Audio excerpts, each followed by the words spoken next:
This is my new 2025 DRZ4S. And right now, it's completely stock. Stock tires, no protection for the bars, no protection for the guts, standard, barely more than 2-gallon fuel tank, no rear luggage accessory, stock exhaust, and under here, the stock ECU. Anyway, you get the point. The bike is stock.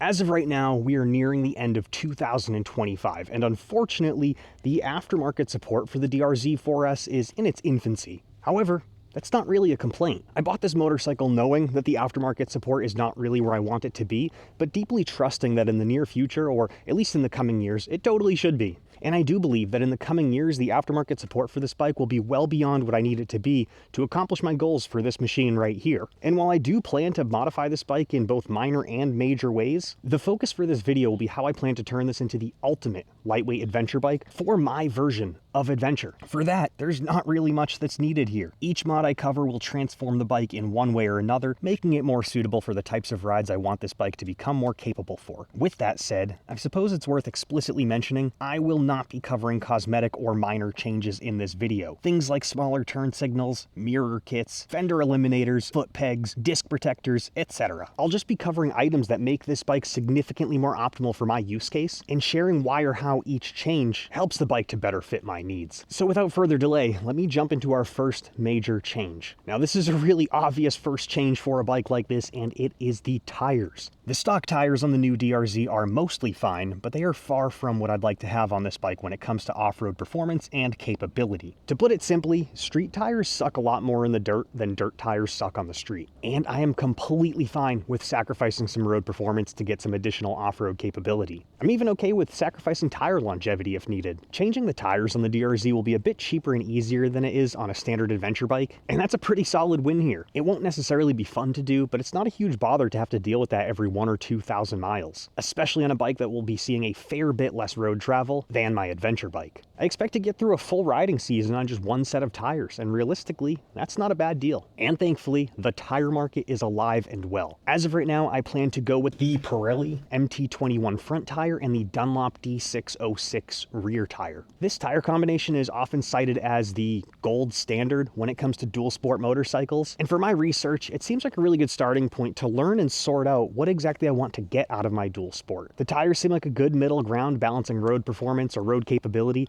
as well as off-road capability, and from there I'll be able to decide if I want to go with something more aggressive in the long run or something less aggressive. But as it stands, they really seem like the best starting point for what I want to do with my DRZ. I'm excited to see how they transform the bike, and I'm looking forward to unlocking the additional capability they'll provide. This next one might not seem very major, but I see it as an important change for this motorcycle that I'd like to have done sooner than later. I have already done a 20-minute video on this one, but I still need to mention it here. I will be getting this bike's ECU flash to correct the lean fueling, the aggressive fuel cuts, as well as the far from optimal throttle mapping this bike comes with from the factory. While I trust this bike's manufacturing and quality control, I want it to run as well as it possibly can. And I know that from the factory, due to having to meet extremely strict emission standards, this bike is not running nearly as well as it can and should. On top of the bike running a bit healthier, the computer corrections will have the bike performing better, and in my opinion, also safer as well. I expect to have dramatically improved low-down performance and responsiveness, and I expect that removing the aggressive fuel cuts will provide a much smoother and predictable riding experience, which will be a huge help on slow, technical, loose terrain. Alongside the computer corrections, I'll be removing the Airbox's snorkel device that's located under the seat and on top of the airbox. This restricts airflow to past noise restrictions and not for any other real-world benefit. The small bit of extra air getting in will provide a slight performance bump, and there also should be a slight sound improvement as well. As for the exhaust, I don't currently plan to make any changes there. While I do want to get rid of the catalytic converter and get a better sounding muffler, I've actually been enjoying how quiet this machine is. There's also a current lack of choice when it comes to aftermarket exhaust systems for this bike. I do believe FMF will be releasing a full system that prioritizes dropping weight, increasing performance, but also keeping the noise level of this motorcycle down. And I do want to hold out to see if that hits the market because it's the choice I'll probably go with. Dropping 5 to 10 pounds of weight off of the bike is another huge benefit to changing the exhaust system because that will negate some of the other changes I plan to add to this motorcycle. Between the tires and the tuning, this bike will already be transformed into a superior machine. However, this will be a mini adventure bike for me, and while performance is nice, resilience for the rider and the bike is critical to adventure. Now, I may like pushing my limits, but I'm not really a hardcore off-road rider. While I've done some crazy adventure rides, I don't plan to max out this bike's travel or slide it across logs on any sort of regular basis. But I will very likely encounter scenarios where I will want a little more protection down here. An upgraded skid plate is a basic but very important modification, and there should be many options for this bike when the aftermarket support grows a little bit. For now, I know I want something lightweight with good coverage. I also want a skid plate that provides some extra coverage to protect the suspension linkage. For this one, I'm more or less dead set on going with a plastic skid plate for this bike. And while there are currently some options on the market for this bike, I'm planning to give it a little bit of extra time so I have more choices. I want to be very certain of every decision I make when it comes to parts for this bike. And if that means leaving this bike a little bit more vulnerable than I'd like to, for a little bit longer than I'd like to,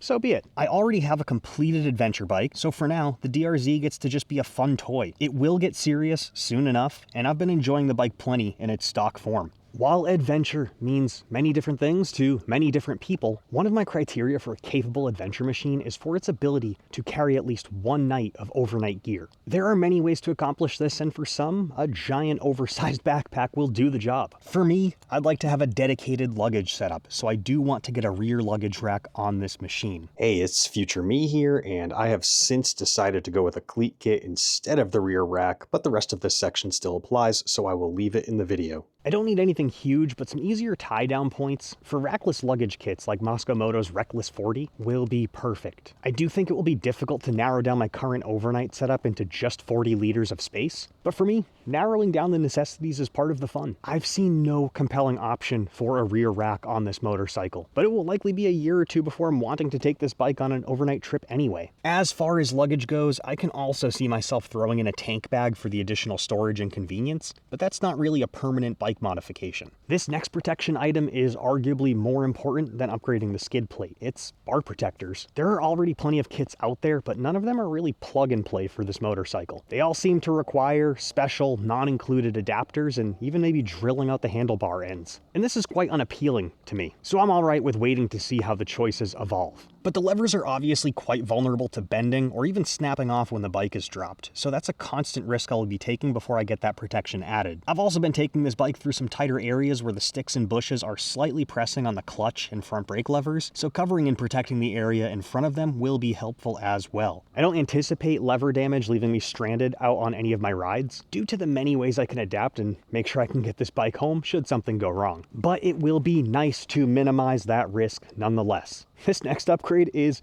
quite huge, both literally and figuratively. For my use case, I'd like the DRZ to have a bit more than its barely over 2-gallon fuel capacity. I do think that the best way to accomplish this will be through installing a larger fuel tank, though I do want to still prioritize keeping the size and weight of this bike down. I know the old DRZ has a wealth of choices when it comes to aftermarket fuel tanks, but this new DRZ has a redesigned frame, so it may be a while before we see some good options hitting the market. I don't even want a drastic change here. I'm thinking a 3 to 3.5 gallon option will be perfect for me. In the meantime, I may just explore options for carrying more fuel with me. Luggage options like the Moscow Moto Reckless 40 that I mentioned do have little storage pods that I can hold fuel canisters in, and that may be the best path forward for me. That way I can carry them when I need it and leave them at home when I don't. And adding weight to the back of the bike is slightly more appealing than adding it in the front, since there is a rear preload adjustment, while the front is lacking that option. Anyway, this one isn't a huge concern for now, but it will be when I get this bike out west and run some bigger adventures with it. Another good reason to save weight up front is this last item that I see as the final transformative piece for this machine, a rally tower. Adding a rally tower to this machine will come with a large list of pros and cons, but for my use case, I think the investment and sacrifices will be worth it. The upgraded wind protection will help with fatiguing on longer journeys. Additional protection from debris in inclement weather would be nice. The tower will provide a clean and dedicated spot for a GPS like the Trailtech Voyager. And finally, while the headlight on the new DRZ is great in its stock form, a rally tower will offer more extreme lighting capability for the inevitable times where I make it to my destinations later than expected. Or if I have to ever unexpectedly vacate a campsite in the middle of the night, which I have had to do. For me,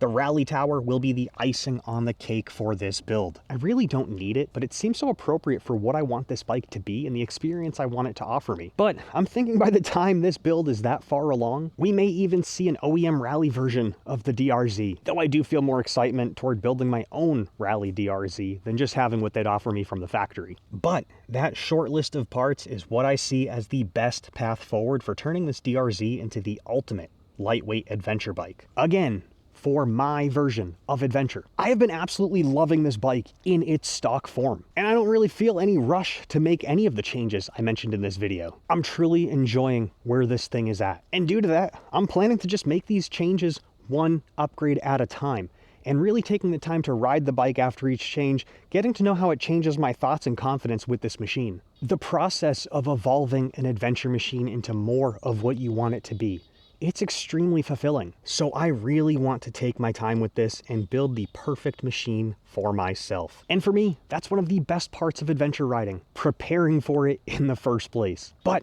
let me know what you think about my plans for the bike. Let me know what you would or would not do differently. Let me know what you've done to build out your own adventure machine. For now, I will be sure to provide updates as this machine evolves. I'm really excited for this, and I'm grateful to have you here for it. So as always, thank you for being here, thank you for watching, and I'll see you in the next one.